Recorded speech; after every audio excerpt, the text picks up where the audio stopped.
ये प्रेम कहानी एक ऐसे लड़के की है जो प्रेम शब्द के बारे में कुछ नहीं जानता था। उसने कभी भी प्रेम के बारे में नहीं जाना था। चलिए तो हम उस लड़के की प्रेम कहानी को जानते हैं। एक लड़का था, वह काफी खुश रहता था। उसके जीवन में कोई गम नहीं था। तभी उसकी पढ़ाई खत्म नहीं हुई थी और वह लड़का पढ़ने में बहुत तेज था। उससे सभी टीचर भी खुश रहते थे। जब वह अगली कक्षा में गया तो उसके कक्षा में एक नई लड़की का दाखिला हुआ। वो लड़की पढ़ने में काफी सही थी। ये लड़का मन का काफी साफ था। वो हमेशा लड़कियों से बात तो करता था लेकिन कोई बुरी नजर नहीं डालता था। अब नई लड़की उस लड़के की कक्षा में आई थी। पहले तो इन दोनों में कोई बात नहीं होती थी, लेकिन वो कहते हैं ना कि नियति जो चाहे वह कर सकती है। कुछ समय बाद ही पढ़ाई से जुड़े काम के लिए बातें शुरू होने लगी।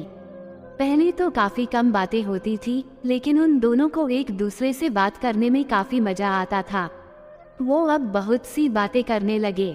उन्हें अब धीरे धीरे प्रेम भी होने लगा, लेकिन उन्हें इसका पता नहीं चला।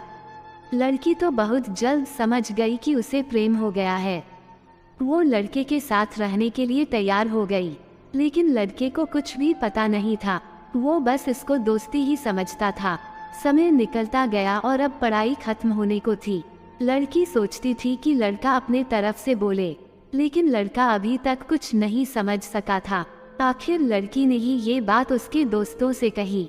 बस दोस्त तो अच्छे और बुरे दोनों होते हैं, लेकिन इस लड़के के काफी दोस्त उसकी कामयाबी से जलते थे। इसके साथ ही अब परीक्षा का समय भी आ रहा था, तो उस लड़के के दोस्तों ने उसकी परीक्षा को खराब करना चाहा। उन्होंने ये बात पूरे स्कूल में फैला दी।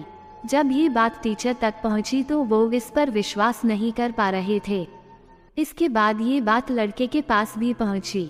अब जब भी वो स्कूल आता था तो उसको काफी बेइज्जती का सामना करना पड़ता था। इसके कारण उस लड़की से बात करना भी छोड़ दिया और परेशान भी होने लगा। उसने जैसे तैसे परीक्षा को खत्म किया और उसके बाद वो अपनी नई जिंदगी की शुरुआत की। भले ही उसके परीक्षा में कम अंक आए थे, लेकिन आज वो बहुत खुश है, क्योंकि पढ़ाई खत्म होने के बाद उसने बड़ी मेहनत की और एक बड़ा अफसर बना। उसके बाद अब उस लड़की से शादी कर ली। उस लड़के को भी उस लड़की से प्रेम था, लेकिन वो एक अच्छे समय के इंतजार में था। दोस्तों, कहानी कैसी लगी कमेंट करके जरूर बताएं। कहानी अच्छी लगी है तो लाइक करें, शेयर करें और चैनल को सब्सक्राइब करें। धन्यवाद।